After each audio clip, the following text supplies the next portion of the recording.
आज के लाइफ का जो टॉपिक है वो बिल्कुल ज्वलंत टॉपिक है।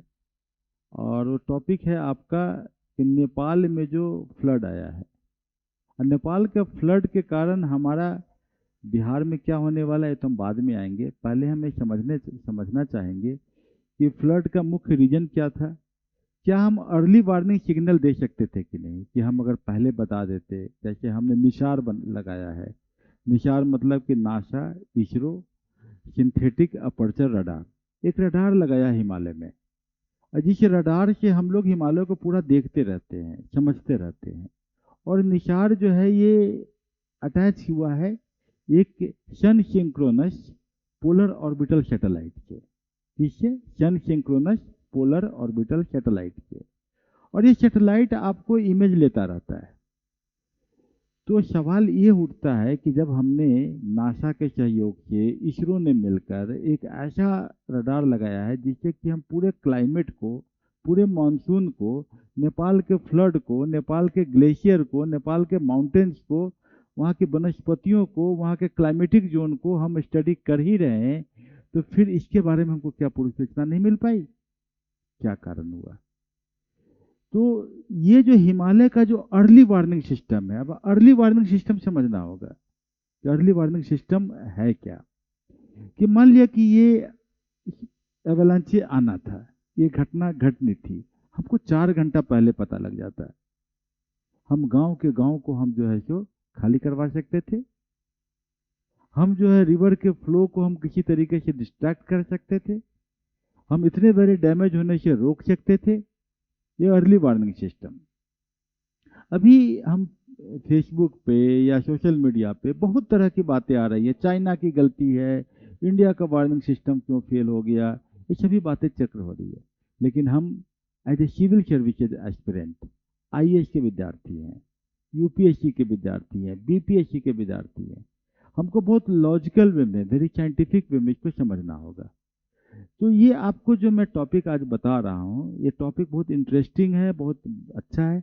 इसमें है कि यही बातें जो मैं बोला हूँ, ये पहले स्लाइड में आपको यही मिल रहा है आपको। कि ये हम लोग देखते हैं, क्वेश्चन आ सकता है आपके एग्जाम में। क्या क्वेश्चन आ सकता है? कि नेपाल फ्लैश फ्लड, इसको क्या कहते हैं? Flash flood. फ्लैश फ्लड मतलब एकाएक तेज बाढ़ आ गया, फ्लैश आ गया एकदम, 2 मिनट के अंदर में तबाही मचना शुरू। ऑफ 26 अगस्त 2026, मतलब इस कल की बात है ना, कि 26 अगस्त 2026 को highlighted the limitation of satellite based hazard monitoring. कि सैटेलाइट बेस्ड मॉनिटरिंग के लिमिटेशन को बता रहा है कि सैटेलाइट इसको पकड़ क्यों नहीं पा रहा है। In predicting sudden Himalayan ice rock avalanches, कि हम प्रिडिक्ट नहीं कर पाए सैटेलाइट से कि कैसे ये एवलांचेज आ गया। एवलांचेज मतलब ग्लेशियर का टूट के नीचे गिरना, इसको क्या कहते हैं? एवलांचेज। या आपको याद होगा कि पिछले सत्र में जब गंगा घाट पे था तो मैंने आपको ग्लेशियर लेक आउटबर्स्ट फ्लड, इसके बारे में आपको बहुत डिटेलिंग पढ़ाया था। करीब करीब वही फिलॉसफी यहाँ भी है। वो किस कॉन्टेक्स्ट में पढ़ाया था? सिक्किम के कॉन्टेक्स्ट में पढ़ाया था। तीस्ता नदी में ऐसी समस्या आई थी, है ना, सिक्किम में, वो भी हिमालयन रेंज है, कंचनजंगा के पास में है। तो जो हिमालयन आइसरॉक एवलांचेज के बारे में क्या सैटेलाइट फेल कर गया? क्वेश्चन पूछ रहा है UPSC. Discuss the role and limitation of NISAR. NISAR के बारे में आप बताइए। निशार मैंने करीब 1.5 हफ्ता पहले गंगा घाट पे आपको पढ़ाया था, पूरा निशार पढ़ाया था। और निशार पे आप लोगों ने क्वेश्चन लिखे भी है, आंसर लिखे भी हैं। तो निशार पढ़ाया था। इसको कटिंग कट कर दीजिए, बिल्कुल कट कीजिए। हाँ। और ग्लेशियर हजार्ड मॉनिटरिंग, जो है ग्लेशियर का जो हजार्ड है उसका मॉनिटरिंग का बारे में बताइए। Explain how an integrated trans boundary early warning system, कि किस तरीके से चाइना या इंडिया का ट्रांस बाउंड्री पर जो अर्ली वार्निंग सिस्टम है सैटेलाइट के द्वारा, इसमें हम ग्राउंड सेंसर लगा के, रिवर के नाप कर, रियल टाइम मॉडलिंग करके, भारत नेपाल चाइना के डाटा शेयरिंग करके इस डिजास्टर को हम किस तरीके से हिमालयन रीजन में दूर कर सकते हैं।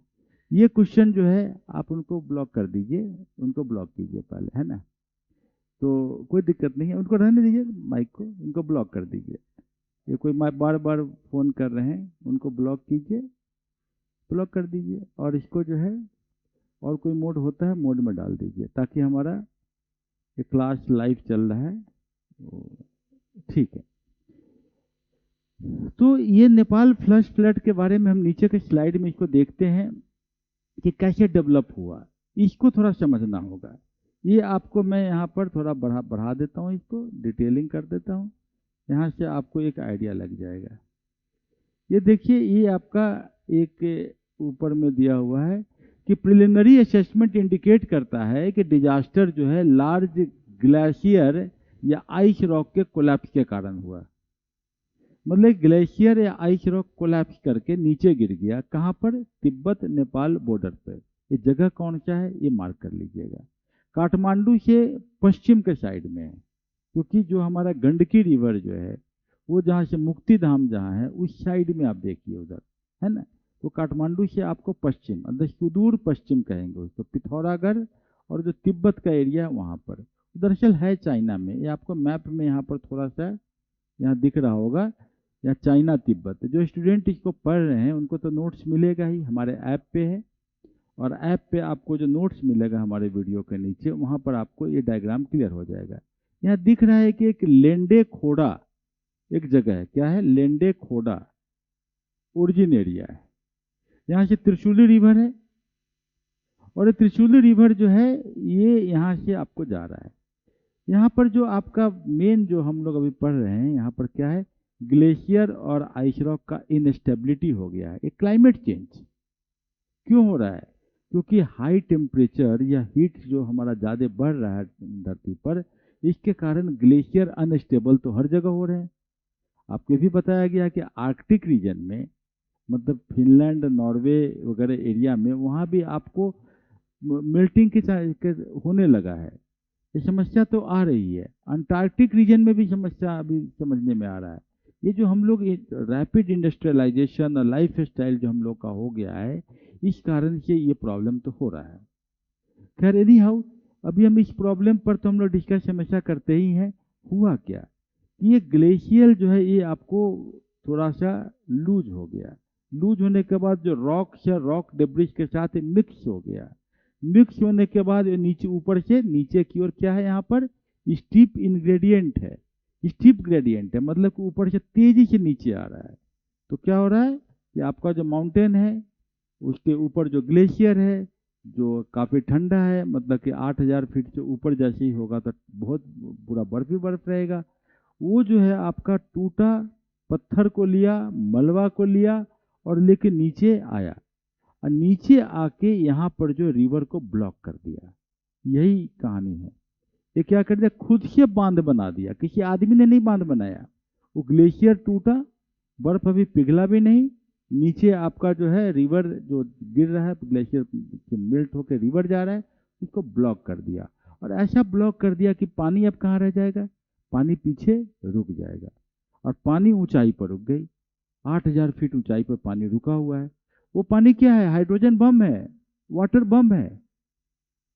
अब मान ये जो है, तो अब एकाएक जो है ये बर्फ पिघल गया, क्योंकि प्रेशर पड़ रहा है पानी का। बर्फ पिघला, बर्फ टूटा। टूटा तो पानी सीधे नीचे की ओर बम की तरह जाएगा, सडन रिलीज। और इसको कहते हैं flash flood and debris flow. आप देखिए होइएगा वीडियो में कि बहुत गंदा पानी आ रहा है, साफ पानी नहीं है कि बर्फ पिघल के जो पानी आता है, यही डेब्रिस फ्लो है। इसके ये जो है आपका आइस एंड रॉक जो entered river valley, sudden release हुआ। ये डिजास्टर जो है ये वेरी हाई माउंटेन के कारण स्पीड बढ़ गया, और स्पीड बढ़ गया तो अब पानी का सैलाब आ गया। तो ये डिजास्टर डेवलप हुआ है। आप इसको पढ़िएगा, इसी चीज को यहाँ पर एक्सप्लेन किया गया है। कौन सा वैली है? लेंडे खोला वैली। आपसे पूछा जा सकता है। तो मटेरियल में temporarily blocked the severely disturbed river channel, इसको डिस्टर्ब कर दिया। ये आपको मटेरियल हिंदी में भी मिलेगा, इंग्लिश में भी मिलेगा। बेसिक कंसेप्ट आपको समझना है। Sudden release produced a flash flood. ये जो है फ्लैश फ्लड करता है। ये वाटर है, आइस है, रॉक है, मड है, डेब्रिस है, सब मिल के आ रहा है। हिमालयन का ज्योग्राफी जो है, क्योंकि हिमालय का ज्योग्राफी का काफी ऊंचाई पे है, it's very high mountain, steep slope, narrow valleys, fast flowing, इसके कारण बढ़ गया। और 30 मिनट्स के अंदर में ये क्या होता है, at one observation point on the Trishuli river, कौन सा रिवर की बात हो रहा है, त्रिशूली रिवर, वही आप देखिएगा गंडक जहां से निकलता है उसी के आसपास में। The source reports that the river rose by approximately 9 meters. My goodness, ये देखिए प्रलय आ गया कि रिवर कितना ऊंचा चला गया, 9 मीटर।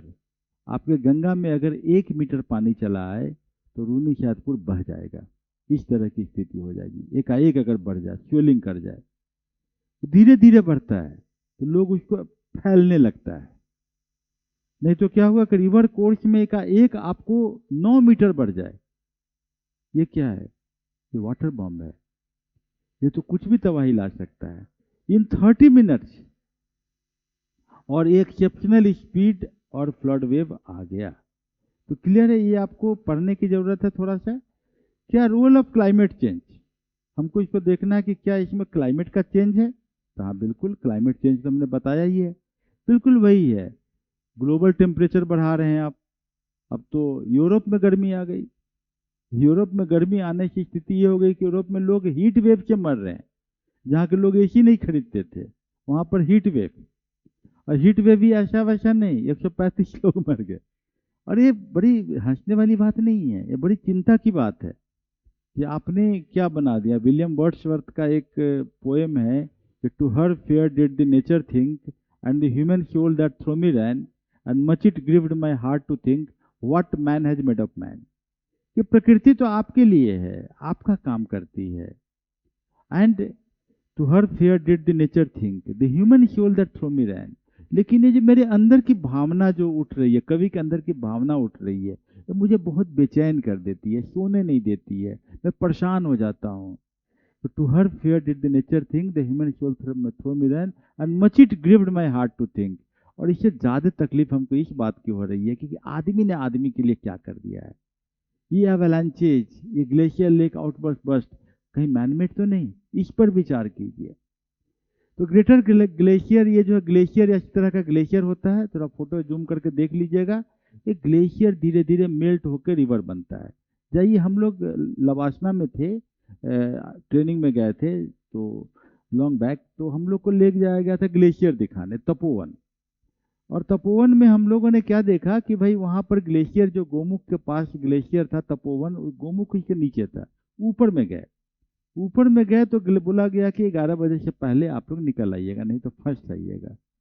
और हम लोग स्टूडेंट टाइप के लोग थे, तो अभी अभी तो नौकरी लगी थी, तो हम लोग क्या किए कि थोड़ा सा वार्निंग को उतना नहीं समझे।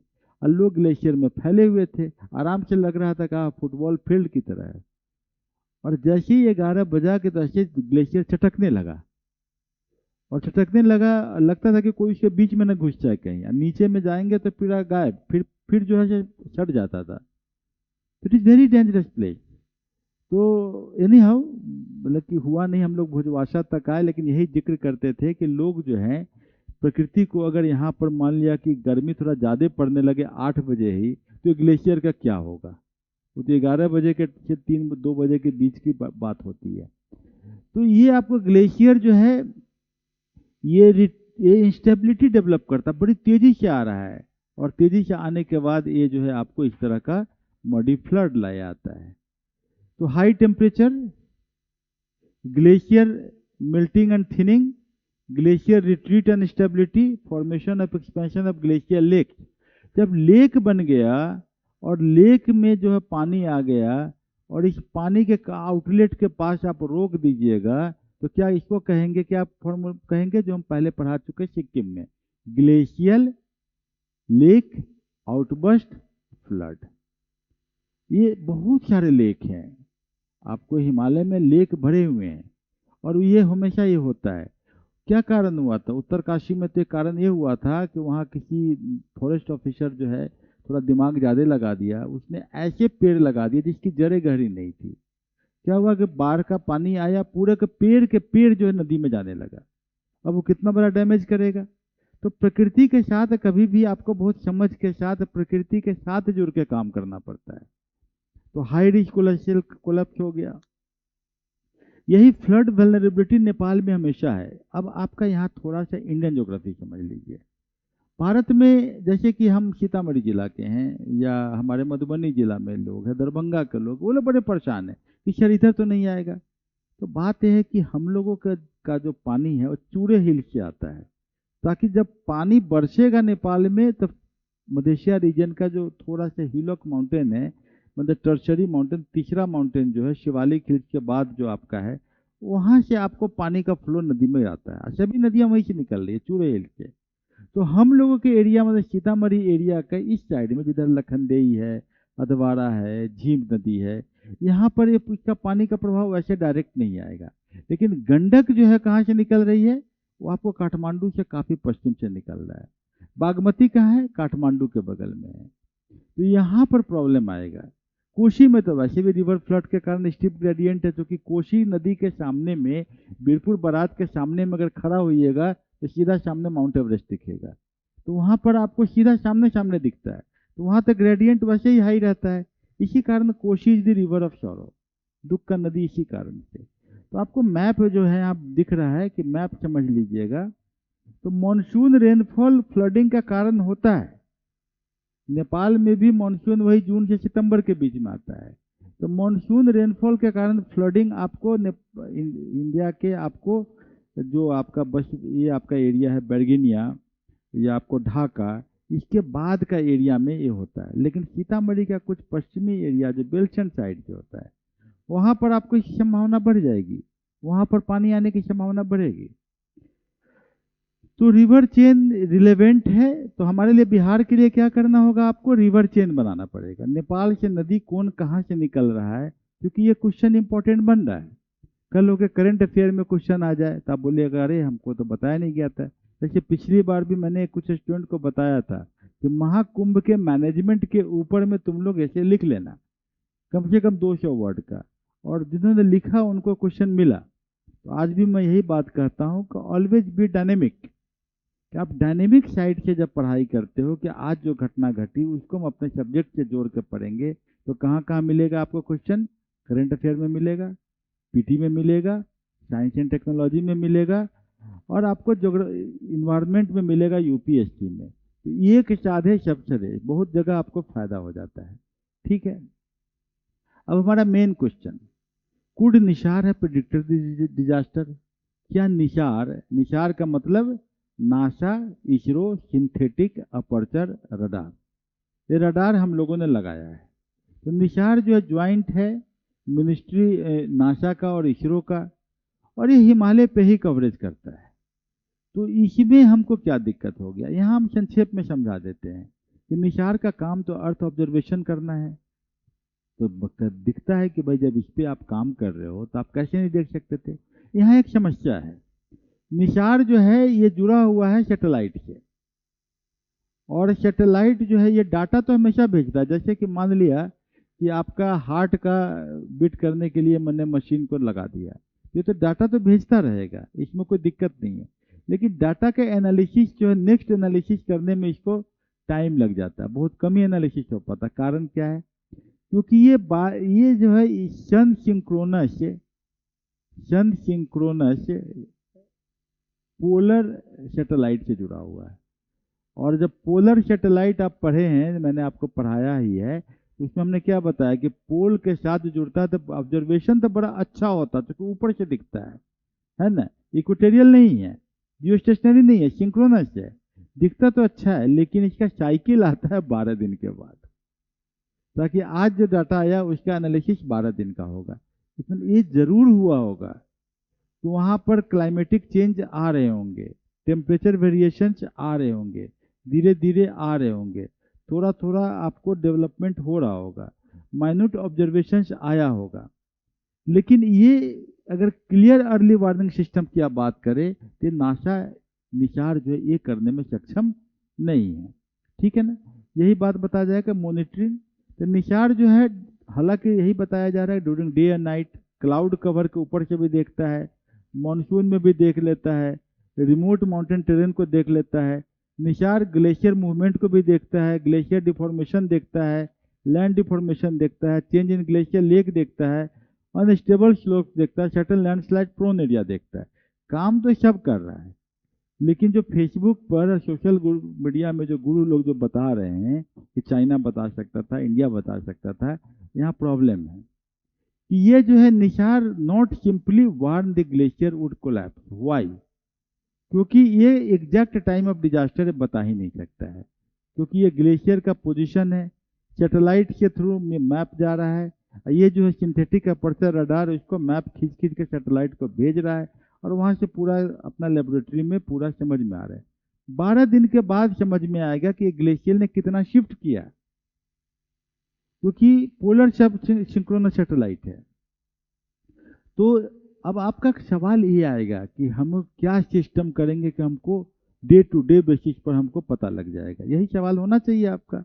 चलिए हम इस सवाल पे अभी आते हैं, ये अभी करने की जरूरत पड़ेगी, because you are going to appear for the IAS examination. आपको बीपीएससी का एग्जाम लिखना है। बीपीएससी में तो पॉलिसी मेकिंग में नहीं जा पाएंगे ज़्यादा, बिहार के कॉन्टेक्स्ट में जाएंगे, लेकिन आप आईएएस में आप पॉलिसी मेकिंग में एक पार्टिसिपेंट हो जाते हैं, क्योंकि सभी मीटिंग में आप सेक्रेटरी रहते हैं। तो आपका ये नॉलेज होना चाहिए कि हाँ कैसे कर सकते हैं, क्या दिक्कत हुआ, क्यों हम नहीं कर पाए, और हम क्या कर पाएंगे। Because scientist will give their opinion but you will be there. तो आपका भी एक कॉमन सेंसिकल जो अप्रोच होता है वो फायदा कर जाता है। तो ग्लेशियर यहाँ पर तो स्लोप पे है। ये यहाँ पर देखिएगा कि यहाँ पर बताया जा रहा है कि इसको थोड़ा बड़ा कर लेते हैं ताकि हमको भी पढ़ने में थोड़ा आसानी हुआ है। A satellite does not continuously watch every glacier every second. Satellite हर समय नहीं करता, पोलर सिंक्रोनस है। NISAR plant global observation cycle is approximately 12 days. Ascending descending pass करता है, वो इसको बताते जाता है। द ग्लेशियर आइसरोक स्लोप है, सैटेलाइट का ऑब्जर्वेशन में धीरे धीरे चेंज होता है। ये एक तरीके का पीरियोडिक मेडिकल स्कैन है। ये क्या करता है कि आपको हर 24 घंटा में बीपी नाप देगा, हर आपको मान लिया कि 12 दिन पे आपका जो है ईसीजी कर देगा, इस तरह का सिस्टम है। तो दैट्स द प्रॉब्लम। तो there is an important distinction between monitoring hazard. Hazard का मॉनिटर तो कर रहा है निशार, लेकिन अर्ली वार्निंग देने में प्रॉब्लम है, क्योंकि अवलांची अभी ही आ जाएगा। Predicting the object time of disaster, इसमें जो है ग्लेशियर पोजीशन है, मान लिया कि ग्लेशियर मूवमेंट हो रहा है, ग्लेशियर से चेंज कर रहा है, तो ये एक रेगुलर वे में बताएगा कि हाँ ये प्रॉब्लम हो रहा है। तो this is the simple analogy, आप इसको समझ लीजिएगा। तो was Nepal disaster A failure of Nisar, आपका आंसर मिल जाएगा इसमें कि नो, क्योंकि क्या है ग्राउंड सेंसर ने सेंस किया। अब हमको क्या करना होगा इसके लिए कि हमको एक ग्राउंड सेंसर लगाना होगा। ग्राउंड सेंसर से हमको समझ में आएगा कि ग्राउंड में क्या मूवमेंट आ रहा है। अभी क्या हुआ, ये जो एवलांची आया तो 4.4 सिस्मिक स्केल पे आपको जो है भूकंप का सिग्नल हुआ।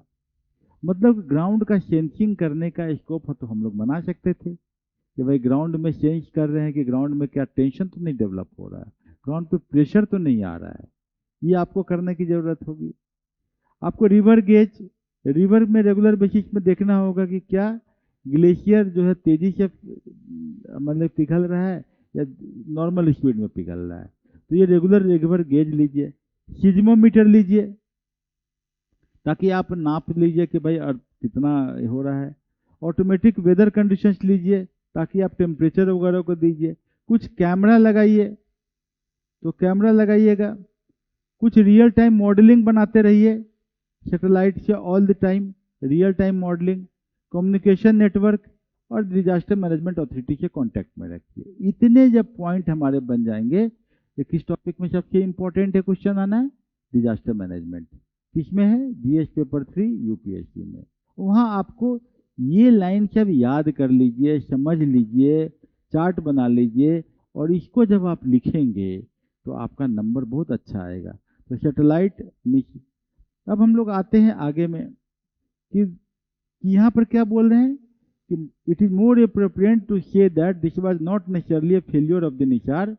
इसमें हमको अर्थ ऑब्जर्वेशन साइकिल 24/7 जब करेंगे तो ग्लेशियर लेक आउटबर्स्ट फ्लड का हम अर्ली वार्निंग कर सकते हैं। एक एलोग्रिथमिक के मॉडल के आधार पर कर सकते हैं। कंप्यूटर एनालिसिस मॉडल बना के एआई के साथ जब लिंक करेंगे तो हम कुछ हद तक समझ सकते हैं, और उसकी सेंसिटिविटी को भी समझ सकते हैं। तो ये आपको डिफरेंट आपको दे दिया यहाँ पर। Satellite technology alone is not an early warning system. ये बहुत इंपॉर्टेंट लाइन है। सैटेलाइट लगाने का मतलब नहीं कि अर्ली वार्निंग सिस्टम है। You have to connect it with so many other sensors. तो why an ice rock avalanche is particularly difficult. Difficult क्यों हो जाता है? क्योंकि आइस मेल्टिंग का रेट हम नहीं पता कर पाते हैं, कैसे मेल्ट होगा। आपका जो है सो आइस डैम के नीचे का जो टोपोग्राफी, जो किस तरीके का डेब्रिस है, किस तरह का रॉक्स है, किस तरीके से चलता है, वो नहीं पता करता है। लेक अगर बन गया है तो लेक का कौन सा एरिया से वो छेद हो जाएगा, किधर से निकल जाएगा, तो ये नहीं समझ पाते। नेपाल इवेंट जो है कि रैपिड मूवमेंट हो गया। चलिए अब हम देखते हैं कि भाई इसको जो है ग्लेशियल लेक आउटबर्स्ट फ्लड जो हम बता रहे थे, ये भी वही चीज बताएगा, बिल्कुल ऑलमोस्ट सिमिलर कंसेप्ट की बात करेगा। तो हमें जो है not a single technology sufficient, सिर्फ एक टेक्नोलॉजी से काम नहीं चलने वाला है, बहुत सारे टेक्नोलॉजी पे।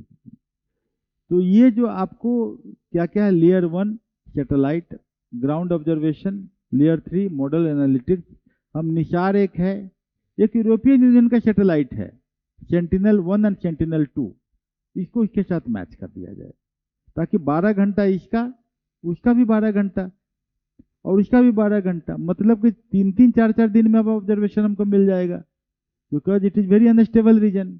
हिमालय में पूरा विश्व का सिरमौर, पूरा क्लाइमेट का monitor, bio indicator, climate indicator, सब कुछ है। तो ये सेंटिनेल जो यूरोपियन यूनियन का है ये काम करे। इंडिया भी अपना रिमोट सेंसिंग सैटेलाइट को इसके ऊपर में फोकस करे। चाइना का जो अर्थ ऑब्जर्वेशन सैटेलाइट है CNSA, ये इस पे काम करे। अदर इंटरनेशनल सैटेलाइट सिस्टम सब मिलकर जब काम करेगा तो हम वहाँ के हर लेक को मॉनिटर कर पाएंगे और थोड़ा सा हम पहले अर्ली वार्निंग देने के कंडीशन में आ जाएंगे। जब आप ये सब आंसर में लिखिएगा तो बोलेगा कि यस, कि बच्चे ने मेहनत किया है। तो ग्राउंड ऑब्जर्वेशन कैसे करते हैं, ये आपको सिज्मोमीटर कैसे काम करता है, रिवर गेजेस कैसे काम करता है। So with all these things, we are finding that from monitoring to automatic warning, तो ऑटोमेटेड अर्ली वार्निंग सिस्टम जो है ये यहाँ पर बताया गया है कि फ्रॉम डिटेक्शन टू एक्ट कैसे होगा। Satellite detects high risk glacier, satellite क्या करेगा, हाई रिस्क ग्लेशियर को डिटेक्ट करेगा। यहाँ पर ground sensor detect acceleration movement, ये क्या करेगा, ऑब्जर्व कर लेगा ग्राउंड को।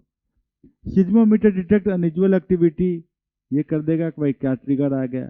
कोलैप्स या कर्ज, अगर कोलैप्स हुआ तुरंत पता लगेगा और जाके जैसे ही वो नीचे रोकेगा रास्ते को, बस उसी समय पता लग जाएगा। भाई ऊपर से आएगा तो धम से आवाज तो आएगी, नीचे आएगा, सिज्मोमीटर ने सिज्म बताया, हमारे पास अब 2 घंटा टाइम मिल गया।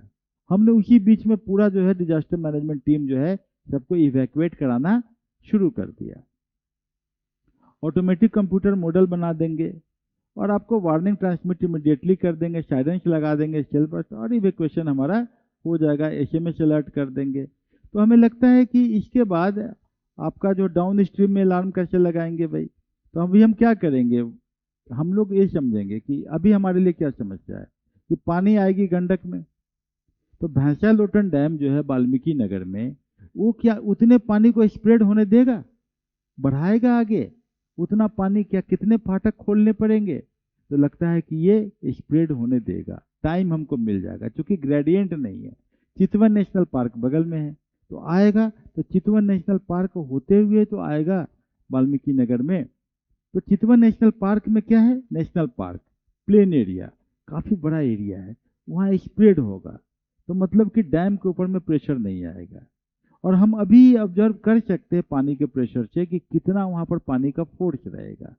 इसका मतलब है कि हम धीरे धीरे पानी बढ़ेगा तो हमारे जो एरिया है जहाँ से कि आपको आ रहा, गोपालगंज है, सिवान के एरिया है, आपको उधर से होते हुए हाजीपुर में घुसेगा, हाजीपुर मतलब मुजफ्फरपुर आएगा, हाजीपुर आएगा और उन्नीसैदपुर साइड में जाएगा, लालगंज वगैरह जो एरिया है बिहार का, उन सब एरिया में हम अभी प्रिडिक्ट कर सकते हैं कि शाम को 4 बजे तक कितना पानी बढ़ेगा।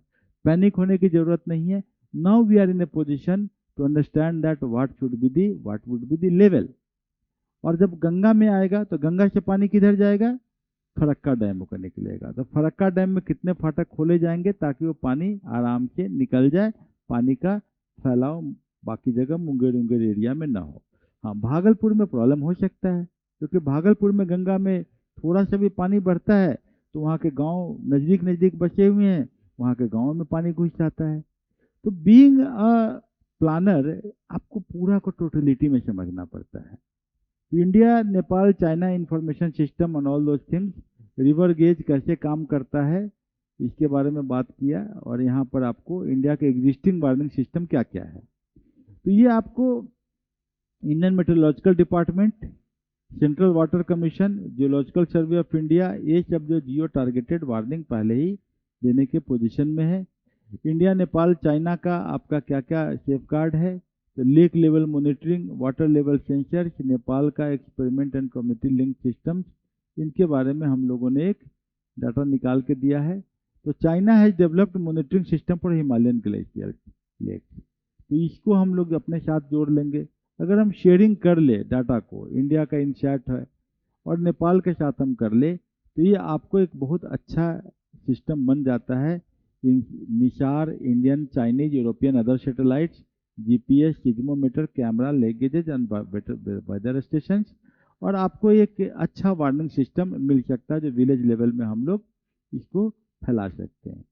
तो हम लोग नटशेल में समझने की कोशिश किए थे कि क्या नेपाल के फ्लड के बारे में अर्ली वार्निंग सिस्टम जो फेल हुआ है इसके मुख्य कारण क्या है।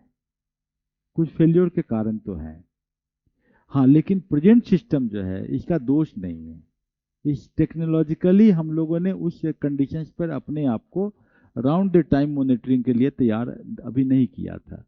हमें जियो सेंसर नहीं लगाए थे, हमने सिज्मोमीटर नहीं लगाए थे, हमने रिवर गेजेस से नापने का प्रयास नहीं किया था।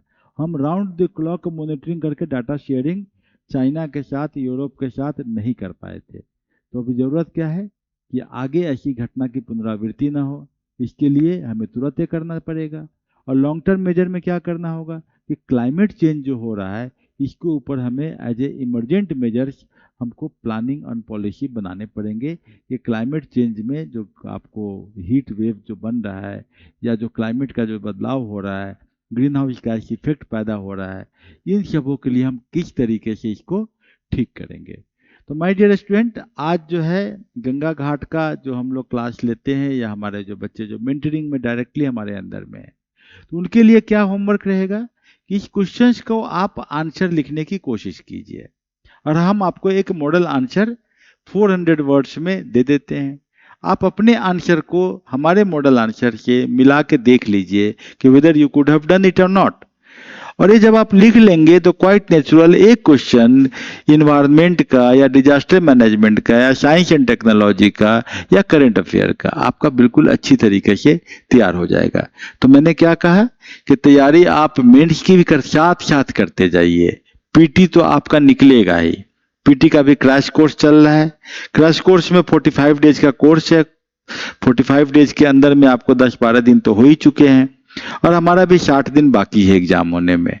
तो निश्चिंत रहिए, पीटी आपका निकलेगा, और मेंस की तैयारी हम जिस तरीके से कर रहे हैं, फिर वही रिजल्ट जो 67th में हम लोगों ने किया था वो रिजल्ट इस बार हम दुगुना तरीके से कर सकते हैं। और 67th बीपीएससी में सभी जगह हम लोग का न्यूज आया था कि गंगा घाट ने मैक्सिमम रिजल्ट प्रोड्यूस किया है। ठीक है, all the best, thank you.